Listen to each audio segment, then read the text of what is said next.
political analyst, Shoaib Ahamed in New York. Really good to have you with us, Shoaib. Firstly, there's no doubt that the events in Bangladesh over the past couple of days have truly been unprecedented. But what role do you envision for Muhammad Yunus in this interim administration? What do you think he could achieve? Thank you so much. Muhammad Yunus is the most competent person at this moment to lead the country. You mentioned many of them in your report, but he's also only one of the 7 persons that has won the Nobel Peace Prize, U.S. Presidential Medal of Freedom, and U.S. Congressional Gold Medal.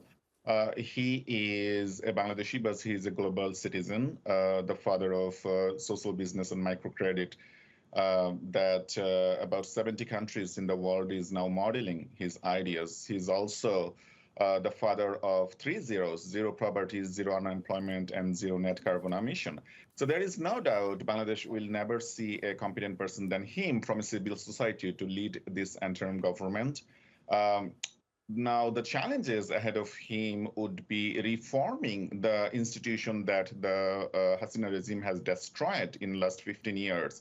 For example, the judiciary is not independent. The police force is mostly corrupt and acted like Hasina's mans. And the military, the business sector, the banking sector has been looted by the oligarchs of Hasina.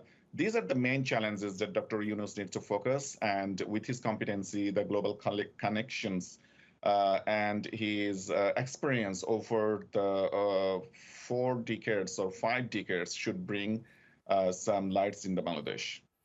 Yes, and we know the student activists have made it very clear that they do not want a military-led interim administration. Do you believe that this will happen, that it will be led by civilians rather than the military?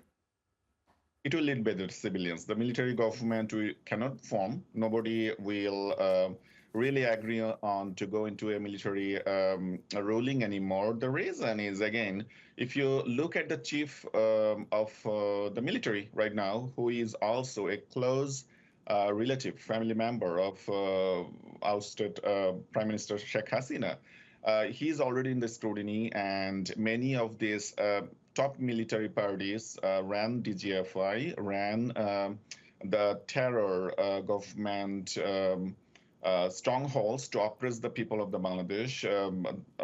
Aina Ghar was established, which is basically a torture center within the military compound that Bangladesh has never seen.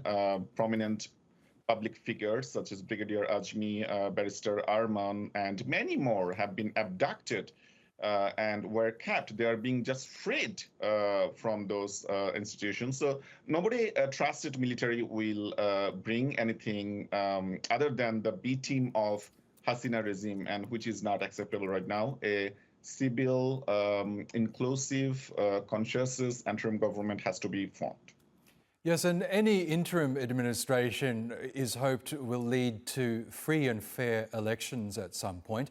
Do you believe Bangladesh is prepared to hold such an election, and when might that happen, do you think? Bangladesh needs to hold a fair and free election. Last 4 elections, there was basically no election. We all knew who is going to be elected, and the people couldn't vote. The young generation who bought this revolution in Bangladesh right now, they never had any chance to vote. And when you never had a chance to vote, you have no option to participate in any kind of democratic activities.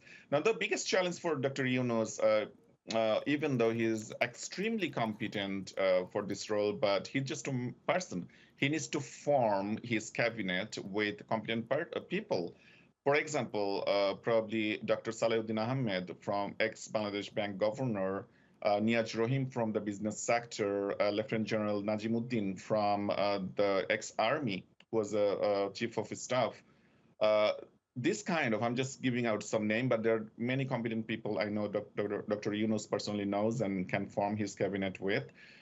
With this strong cabinet, Dr. Yunus can bring a fair election, but that cannot happen in 2 months or 3 months. Again, the reason is all the state institutions are needs to be reformed. The police needs to be totally reformed. The judiciary needs to be totally reformed. There need to be major shake-up in the army, and the election commission needs to be resolved and totally built with the neutral people.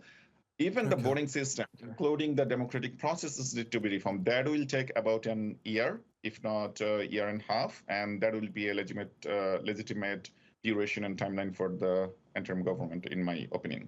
Okay, Shoaib Ahamed, we'll have to leave it there. We'll be keeping a very close eye on this crucial time for Bangladesh. Thank you so much again for joining us on the program.